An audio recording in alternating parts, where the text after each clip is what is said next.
प्रिय विद्यार्थियों, अभी पिछले वीडियो लेक्चर में हमने अध्यक्षात्मक शासन प्रणाली किसे कहते हैं और इसके मूल लक्षण या इसकी मूल विशेषताएं क्या हैं उनको समझा। आज इस लेक्चर में हम इस प्रणाली के गुण और दोष क्या हैं उन पर प्रकाश डालेंगे। सबसे पहले हम अध्यक्षात्मक शासन प्रणाली के गुण क्या हैं उनको विस्तार से समझने का प्रयास करते हैं। तो सबसे पहला गुण जिसकी चर्चा की जाती है वो ये है कि इस प्रणाली में शासन का स्थायित्व देखा गया है, अर्थात शासन अस्थिर नहीं होता है। इस प्रणाली में कार्यपालिका का जो प्रधान होता है वो एक निश्चित अवधि के लिए चुना जाता है। जैसे कि अमेरिका के राष्ट्रपति का चुनाव एक निर्धारित अवधि 4 वर्ष की है, उसके लिए चुना जाता है। तो कार्यपालिका का इसमें जो अवधि है वो स्थायित्व है, उसमें अस्थिर नहीं है। कार्यपालिका को व्यवस्थापिका द्वारा अविश्वास प्रस्ताव पारित करके नहीं हटाया जा सकता, जैसा कि आमतौर पर संसदात्मक शासन प्रणाली में किया जा सकता है। उसे हटाने के लिए केवल महाभियोग जो इम्पीचमेंट की पॉलिसी है वो अपनानी होती है। इसका परिणाम यह होता है कि सरकार स्थायी रूप से बनी रहती है और कार्यपालिका का जो अध्यक्ष राष्ट्रपति है वो अपनी नीतियों के अनुसार शासन कार्य को सुचारू रूप से चलाता रहता है।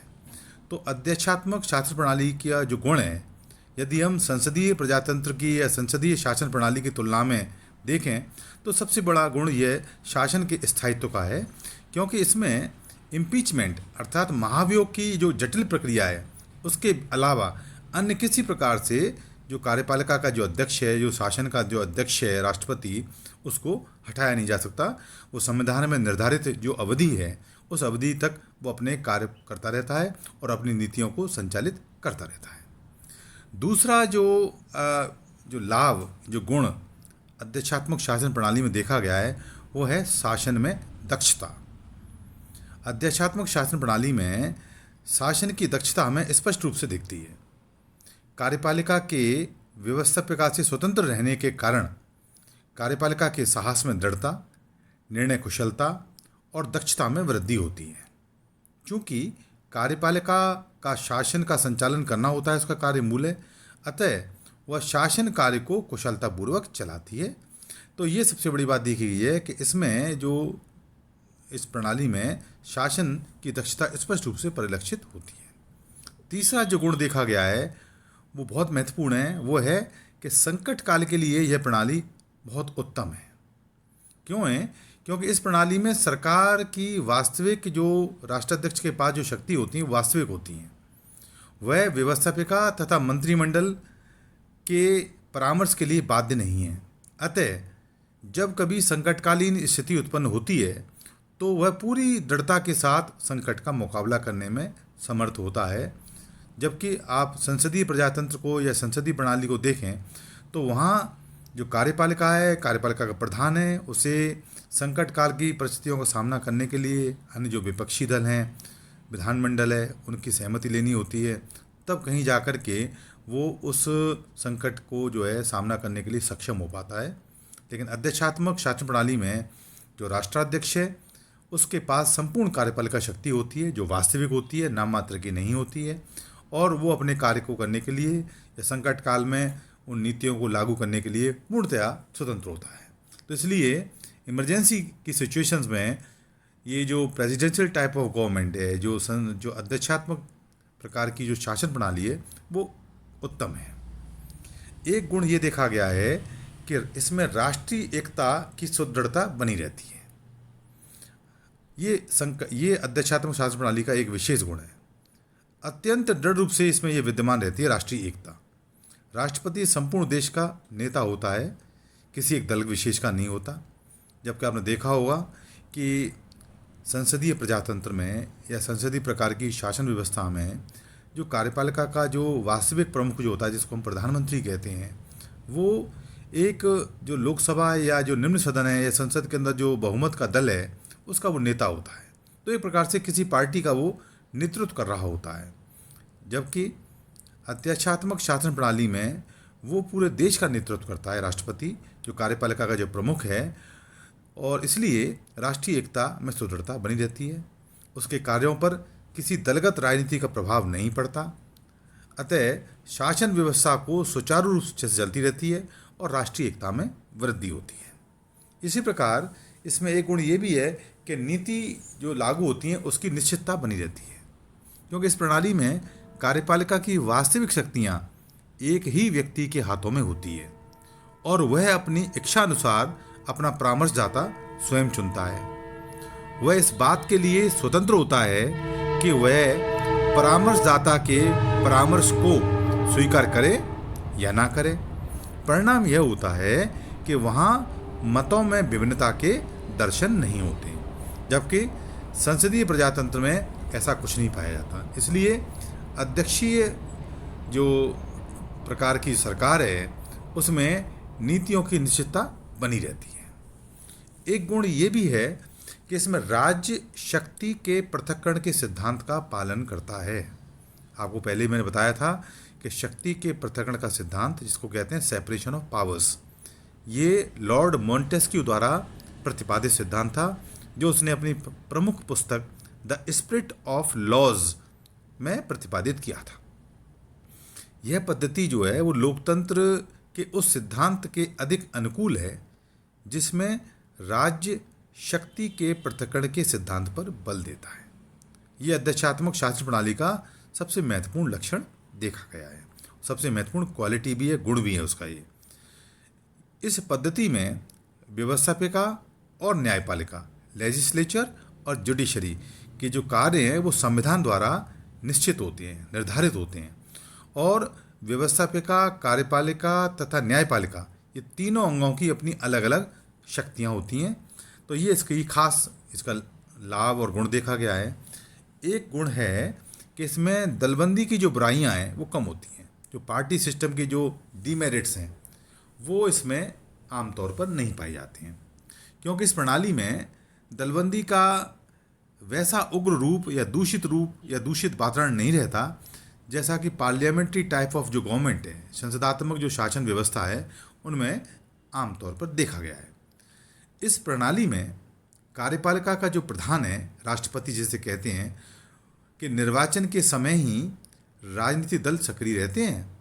जब इलेक्शन होता है राष्ट्रपति का, उस समय सक्रिय होते हैं, क्योंकि कार्यपालिका का प्रधान का कार्यकाल निश्चित होता है, जैसा अभी बताया मैंने आपको, और उनके उसके बीच में हटाया नहीं जा सकता। अतः राजनीतिक दलों द्वारा उसका अनावश्यक विरोध नहीं किया जाता। इस प्रकार अध्यक्षात्मक शासन व्यवस्था में संसदात्मक शासन की तुलना में दलबंदी की जो बुराइयां हैं वो थोड़ी कम पाई जाती हैं। और एक और महत्वपूर्ण इसका जो गुण है वो है बहुदलीय प्रणाली के लिए अध्यक्षात्मक शासन प्रणाली उपयुक्त है। मल्टी पार्टी सिस्टम, बहुदलीय प्रणाली जहाँ होती है वहाँ ये प्रेसिडेंशियल टाइप ऑफ गवर्नमेंट है, ये उपयुक्त मानी गई है, क्योंकि जिन देशों में बहुदलीय प्रणाली या मल्टी पार्टी सिस्टम होता है और संसदीय शासन व्यवस्था हो तो वहाँ जो है सरकारें जल्दी जल्दी बदलती रहती हैं, अस्थिर रहती हैं, जिससे कि लोकतंत्र का सफलतापूर्वक संचालन नहीं हो पाता है। जैसे कि आपने एशिया महाद्वीप के, दक्षिण एशिया महाद्वीप के तमाम जो देश हैं जहाँ मल्टी पार्टी सिस्टम है, और भारत को ही ले लो, वहाँ मल्टी पार्टी सिस्टम है और संसदीय प्रकार की प्रजातंत्र है। आए दिन कई बार आपने देखा होगा 90 के दशक के बाद सरकारें अस्थिर नहीं रहीं, या जो बनी वो कोएलिशन गवर्नमेंट बनी, गठबंधनी सरकार बनी। कई पार्टी मिलकर के उन्होंने बहुमत बनाया और एक एक्शन प्लान बनाया और सरकारों को गठन किया, हमेशा अस्थिरता की स्थिति में बनी रहती हैं। इसलिए संसदीय प्रकार का जो सिस्टम है, जो शासन व्यवस्था है, उसमें बहुदलीय प्रणाली अधिक कारगर साबित नहीं होती है। लेकिन बहुदलीय प्रणाली में अध्यक्षात्मक शासन व्यवस्था जो है वो कुशलतापूर्वक कार्य कर सकता है, क्योंकि कार्यपालिका या राष्ट्रपति जो उसका प्रधान होता है, कार्यपालिका का प्रधान जो राष्ट्रपति होता है, उसका चुनाव एक निश्चित अवधि के लिए किया जाता है। इस प्रकार आप ये स्पष्ट हो गया होगा आपको कि अध्यक्षीय प्रकार की जो शासन व्यवस्था है उसको जब कार्य संचालन में संसदीय प्रकार की शासन व्यवस्था की तुलना में कई आवश्यक गुण पाए जाते हैं। आशा है आपको ये विषय स्पष्ट हुआ होगा। अगले वीडियो लेक्चर में हम अध्यक्षात्मक शासन व्यवस्था के हम दोषों की चर्चा करेंगे। धन्यवाद। प्रिय विद्यार्थियों, अभी पिछले वीडियो लेक्चर में हमने अध्यक्षात्मक शासन प्रणाली किसे कहते हैं और इसके मूल लक्षण या इसकी मूल विशेषताएं क्या हैं, उनको समझा। आज इस लेक्चर में हम इस प्रणाली के गुण और दोष क्या हैं, उन पर प्रकाश डालेंगे। सबसे पहले हम अध्यक्षात्मक शासन प्रणाली के गुण क्या हैं, उनको विस्तार से समझने का प्रयास करते हैं। तो सबसे पहला गुण जिसकी चर्चा की जाती है वो ये है कि इस प्रणाली में शासन का स्थायित्व देखा गया है, अर्थात शासन अस्थिर नहीं होता है।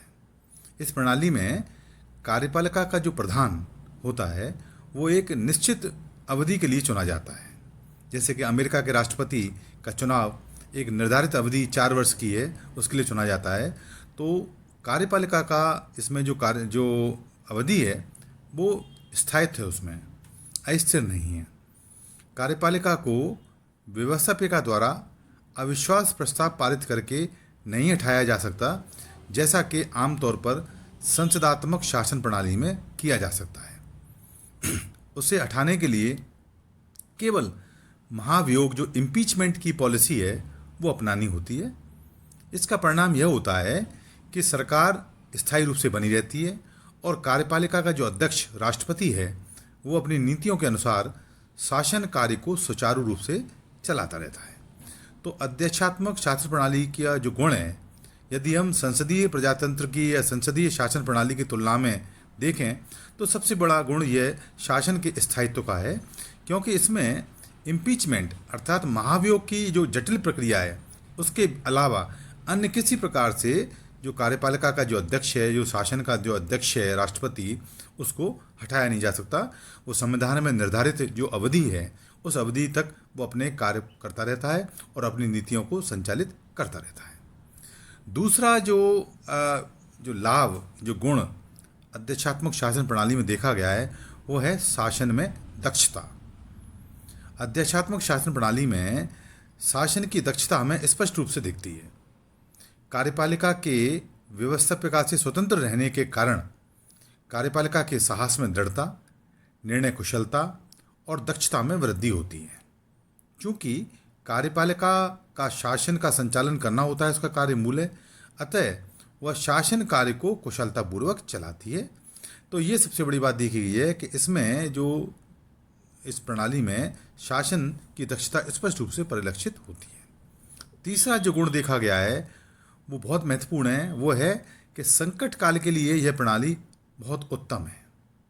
क्यों है? क्योंकि इस प्रणाली में सरकार की वास्तविक जो राष्ट्राध्यक्ष के पास जो शक्ति होती है वास्तविक होती हैं, वह व्यवस्थापिका तथा मंत्रिमंडल के परामर्श के लिए बाध्य नहीं है।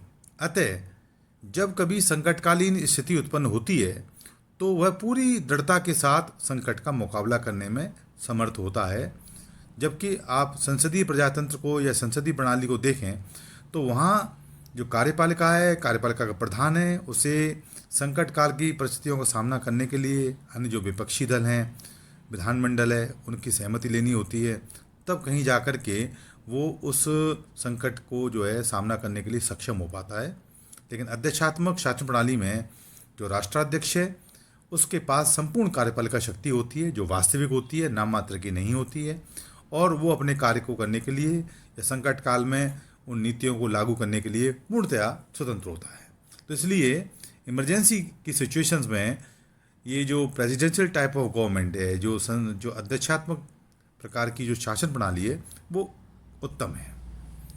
एक गुण ये देखा गया है कि इसमें राष्ट्रीय एकता की सुदृढ़ता बनी रहती है। ये अध्यक्षात्मक शासन प्रणाली का एक विशेष गुण है। अत्यंत दृढ़ रूप से इसमें यह विद्यमान रहती है राष्ट्रीय एकता। राष्ट्रपति संपूर्ण देश का नेता होता है, किसी एक दल विशेष का नहीं होता। जबकि आपने देखा होगा कि संसदीय प्रजातंत्र में या संसदीय प्रकार की शासन व्यवस्था में जो कार्यपालिका का जो वास्तविक प्रमुख जो होता है, जिसको हम प्रधानमंत्री कहते हैं, वो एक जो लोकसभा या जो निम्न सदन है या संसद के अंदर जो बहुमत का दल है उसका वो नेता होता है। तो एक प्रकार से किसी पार्टी का वो नेतृत्व कर रहा होता है। जबकि अध्यक्षात्मक शासन प्रणाली में वो पूरे देश का नेतृत्व करता है राष्ट्रपति, जो कार्यपालिका का जो प्रमुख है, और इसलिए राष्ट्रीय एकता में सुदृढ़ता बनी रहती है। उसके कार्यों पर किसी दलगत राजनीति का प्रभाव नहीं पड़ता। अतः शासन व्यवस्था को सुचारू रूप से चलती रहती है और राष्ट्रीय एकता में वृद्धि होती है। इसी प्रकार इसमें एक गुण ये भी है कि नीति जो लागू होती है उसकी निश्चितता बनी रहती है, क्योंकि इस प्रणाली में कार्यपालिका की वास्तविक शक्तियां एक ही व्यक्ति के हाथों में होती है और वह अपनी इच्छा अनुसार अपना परामर्शदाता स्वयं चुनता है। वह इस बात के लिए स्वतंत्र होता है कि वह परामर्शदाता के परामर्श को स्वीकार करे या ना करे।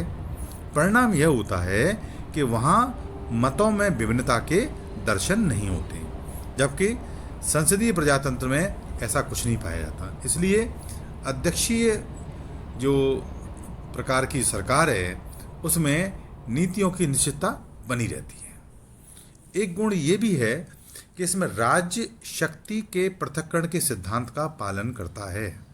आपको पहले ही मैंने बताया था कि शक्ति के पृथक्करण का सिद्धांत, जिसको कहते हैं सेपरेशन ऑफ पावर्स, ये लॉर्ड मॉन्टेस्क्यू द्वारा प्रतिपादित सिद्धांत था, जो उसने अपनी प्रमुख पुस्तक द स्पिरिट ऑफ लॉज में प्रतिपादित किया था।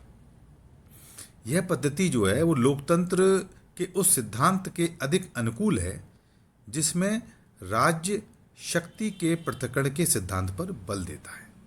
यह अध्यक्षात्मक शासन प्रणाली का सबसे महत्वपूर्ण लक्षण देखा गया है, सबसे महत्वपूर्ण क्वालिटी भी है, गुण भी है उसका। ये इस पद्धति में व्यवस्थापिका और न्यायपालिका, लेजिस्लेचर और जुडिशरी के जो कार्य हैं वो संविधान द्वारा निश्चित होते हैं, निर्धारित होते हैं, और व्यवस्थापिका, कार्यपालिका तथा न्यायपालिका, ये तीनों अंगों की अपनी अलग अलग शक्तियाँ होती हैं। तो ये इसकी खास इसका लाभ और गुण देखा गया है। एक गुण है कि इसमें दलबंदी की जो बुराइयां हैं वो कम होती हैं। जो पार्टी सिस्टम की जो डीमेरिट्स हैं वो इसमें आमतौर पर नहीं पाई जाती हैं, क्योंकि इस प्रणाली में दलबंदी का वैसा उग्र रूप या दूषित वातावरण नहीं रहता जैसा कि पार्लियामेंट्री टाइप ऑफ जो गवर्नमेंट है, संसदात्मक जो शासन व्यवस्था है, उनमें आमतौर पर देखा गया है। इस प्रणाली में कार्यपालिका का जो प्रधान है, राष्ट्रपति जिसे कहते हैं, कि निर्वाचन के समय ही राजनीतिक दल सक्रिय रहते हैं। जब इलेक्शन होता है राष्ट्रपति का, उस समय सक्रिय होते हैं, क्योंकि कार्यपालिका का प्रधान का कार्यकाल निश्चित होता है, जैसा अभी बताया मैंने आपको, और उनके उसके बीच में हटाया नहीं जा सकता। अतः राजनीतिक दलों द्वारा उसका अनावश्यक विरोध नहीं किया जाता। इस प्रकार अध्यक्षात्मक शासन व्यवस्था में संसदात्मक शासन की तुलना में दलबंदी की जो बुराइयां हैं वो थोड़ी कम पाई जाती हैं। और एक और महत्वपूर्ण इसका जो गुण है वो है बहुदलीय प्रणाली के लिए अध्यक्षात्मक शासन प्रणाली उपयुक्त है। मल्टी पार्टी सिस्टम, बहुदलीय प्रणाली जहाँ होती है वहाँ ये प्रेसिडेंशियल टाइप ऑफ गवर्नमेंट है, ये उपयुक्त मानी गई है, क्योंकि जिन देशों में बहुदलीय प्रणाली या मल्टी पार्टी सिस्टम होता है और संसदीय शासन व्यवस्था हो तो वहाँ जो है सरकारें जल्दी जल्दी बदलती रहती हैं, अस्थिर रहती हैं, जिससे कि लोकतंत्र का सफलतापूर्वक संचालन नहीं हो पाता है।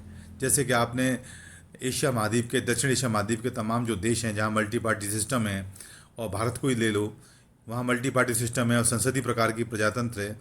आए दिन कई बार आपने देखा होगा 90 के दशक के बाद सरकारें अस्थिर नहीं रहीं, या जो बनी वो कोएलिशन गवर्नमेंट बनी, गठबंधनी सरकार बनी। कई पार्टी मिलकर के उन्होंने बहुमत बनाया और एक एक्शन प्लान बनाया और सरकारों को गठन किया, हमेशा अस्थिरता की स्थिति में बनी रहती हैं। इसलिए संसदीय प्रकार का जो सिस्टम है, जो शासन व्यवस्था है, उसमें बहुदलीय प्रणाली अधिक कारगर साबित नहीं होती है। लेकिन बहुदलीय प्रणाली में अध्यक्षात्मक शासन व्यवस्था जो है वो कुशलतापूर्वक कार्य कर सकता है, क्योंकि कार्यपालिका, ये राष्ट्रपति जो उसका प्रधान होता है, कार्यपालिका का प्रधान जो राष्ट्रपति होता है, उसका चुनाव एक निश्चित अवधि के लिए किया जाता है। इस प्रकार आप ये स्पष्ट हो गया होगा आपको कि अध्यक्षीय प्रकार की जो शासन व्यवस्था है उसको जब कार्य संचालन में संसदीय प्रकार की शासन व्यवस्था की तुलना में कई आवश्यक गुण पाए जाते हैं। आशा है आपको ये विषय स्पष्ट हुआ होगा। अगले वीडियो लेक्चर में हम अध्यक्षात्मक शासन व्यवस्था के हम दोषों की चर्चा करेंगे। धन्यवाद।